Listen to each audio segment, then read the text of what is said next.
부동산 시장 안정화를 위한 정부의 고속주택 공급 대책이 조금 전에 나왔죠. 도심 내 유휴 부지 등을 활용해서 수도권에 6만 호를 신속히 공급하겠다는 내용이었습니다. 네, 정부 세종청사에 나가 있는 취재기자 연결해서 자세히 들어보겠습니다. 곽준영 기자. 네, 이재명 정부의 추가 공급 대책이 오늘 발표됐습니다. 첫 공급 대책인 97 대책이 발표된 지 넉 달여 만인데요.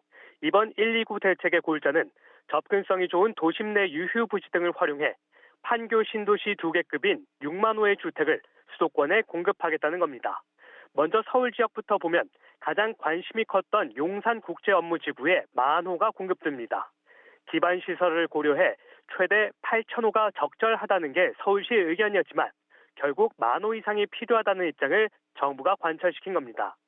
다만 늘어난 공급에 따른 학생 수 증가와 같은 문제를 해결하기 위해 서울시 등 유관기관과 인프라 계획에 대한 협의는 이어가기로 했습니다. 일단 착공 목표는 오는 2028년입니다.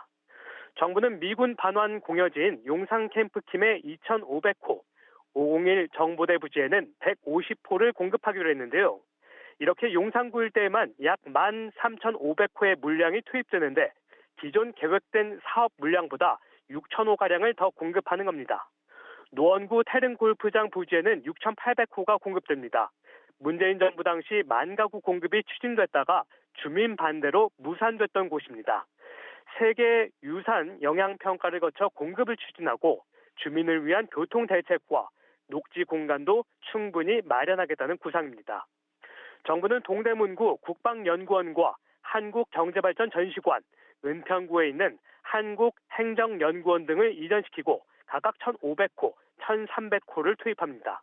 여기에 금천구 독산 공군부대 부지 2,900호, 강서구 군부지에는 900여 호를 공급하는 등 군소유 부지도 적극 활용하기로 했는데요.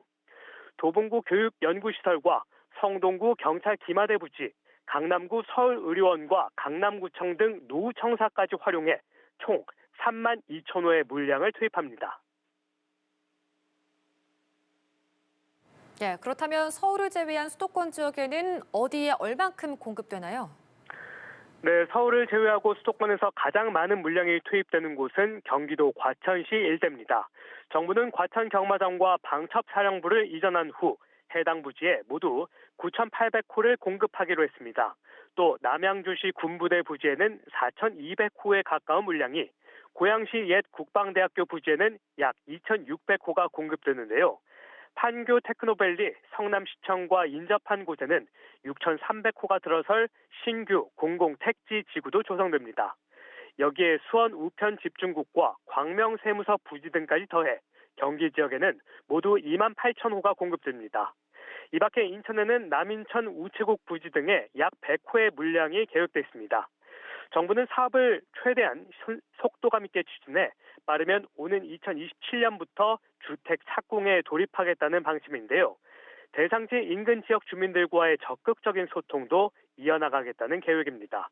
또 오늘 발표된 공급 지역 주변은 토지거래 허가 구역으로 지금부터 지정해 투기성 토지거래 등을 사전 차단하기로 했습니다.